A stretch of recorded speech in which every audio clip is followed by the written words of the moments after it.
Hello my sweet and lovely viewers. তো কেমন আছো তোমরা সবাই? আশা করি প্রত্যেকে অনেক অনেক ভালো আছো। আজকে আমরা চলে এসেছি নতুন আরেকটি ইনফরমেটিভ ভিডিও নিয়ে।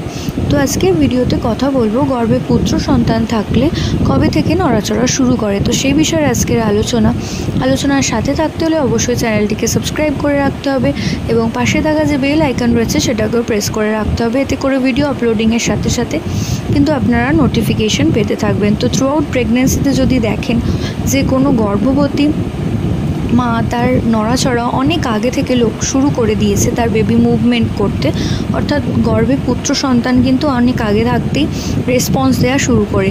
তো যদি দেখেন কোনো গর্ভবতী মা 16 থেকে 18 সপ্তাহের মধ্যে তার বেবির নড়াচড়া অনুভব করতে শুরু করেছে, অর্থাৎ সেকেন্ড ট্রাইমেস্টারের মাঝের অংশ থেকে সে বুঝতে পারছে তার বেবি মুভমেন্ট, তো সেক্ষেত্রে আপনারা ধারণা করতে পারেন যে গর্ভের আগত সন্তানটি একটি ফুটফুটে পুত্র সন্তান আসতে চলেছে। তো আশা করছি ভিডিওটা আপনাদের কাজে আসবে।